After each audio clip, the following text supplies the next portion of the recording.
Corona updates کے حوالے سے آج سب سے زیادہ اہم خبر یہ ہے پاکستان کے حوالے سے کہ ملک کی لاک ڈاؤن میں 9 مئی تک توسیع کر دی گئی ہے۔ ٹرینوں کی بحالی کو بھی مؤخر کر دیا گیا ہے جو کل سے شروع ہونی تھی۔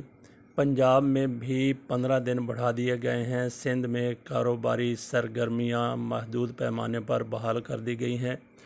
تو آج کی اپڈیٹس ہے، آج ہے 25 اپریل 2020 اور دن ہے ہفتے کا۔ تو اس حوالے سے مزید اپڈیٹس کو یوں ہے کہ سرحدوں پر نظر رکھی جائے جی۔ آرمی چیف کی طرف سے کیا کہا گیا ہے، دنیا اس وقت بھارتی فوج اور سیاست میں انتہا پسندی کی متحمل نہیں ہو سکتی۔ تو یہ DGISPR کی طرف سے کہا گیا ہے، کرونا ڈیوٹی الاؤنس نہیں لیں گے، یہ بھی ان کی طرف سے کہا گیا۔ انہوں نے مزید بھی لوگوں سے یہ کہا ہے کہ 15 دن اہم ہیں، عوام خود کو محدود رکھیں۔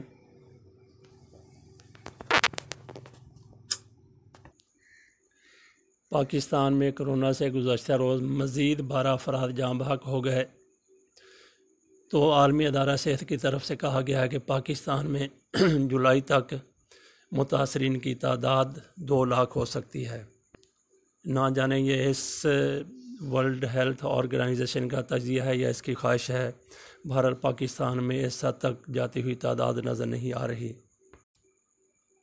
وزیر اعظم عمران خان کی طرف سے کہا گیا ہے کہ کرونا ISI سے مل کر ٹریس اینڈ ٹریک سسٹم لا رہے ہیں۔ ٹریس اینڈ ٹریک سسٹم کا مطلب یہ ہے کہ جہاں پہ کوئی مریض ملتا ہے اس سارے علاقے کو سیل کر دیا جائے گا۔ تو اس بدترین لاک ڈاؤن سے بچنے کے لیے جو کرفیو سے بھی زیادہ سخت ہے، کرفیو میں بھی تو 1-2 گھنٹے کا وقفہ دیا جاتا ہے خریداری کے لیے، لیکن اس قسم کا جو ٹریس اینڈ ٹریک سسٹم ہے اس کے تحت کوئی وقفہ نہیں ہوگا۔ اگر کسی کو کچھ چیز اشیاء کی ضرورت ہے تو وہ پیسے دیں گے، باہر کھڑے لوگ، سیکیورٹی کے لوگ ان کو وہ چیز کسی سٹور سے لا کے دے دیں گے۔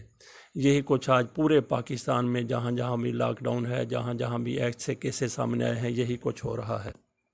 چین کی طرف سے پاکستان کی کرونا میں امداد کے لیے پہلے بھی ٹیمیں پاکستان آ چکی ہیں۔ ایک اور ٹیم، ڈاکٹروں کی ٹیم پھر پاکستان پہنچ گئی ہے۔ وہ 2 ماہ کے لیے پاکستان میں امدادی سرگرمیوں میں اور کرونا کو کس طریقے سے ختم کرنا ہے اس حوالے سے تجاویز بھی دیں گی، یہ ڈاکٹر تجاویز بھی دیں گے اور اس کے اوپر کام بھی کریں گے۔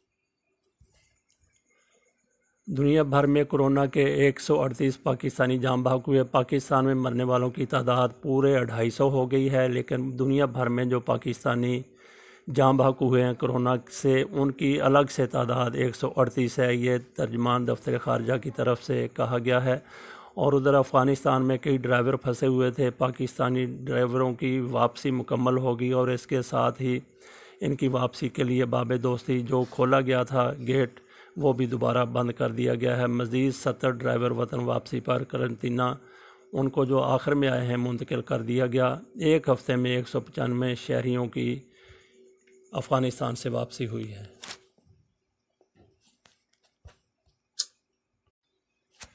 کرونا اپڈیٹس کے حوالے سے آج صرف اتنا ہی۔ اس کے بعد کل انشاءاللہ پھر آپ کو اپڈیٹس آپ کی خدمت میں پیش کریں گے۔ اللہ تعالیٰ عالم اقوام کو، عالم اسلام کو اور پاکستان کو، ہمارے گھروں کو، ہماری بستیوں کو، ہمارے شہروں سے اس موذی مرض سے نجات دلائے۔ آمین۔ اللہ حافظ۔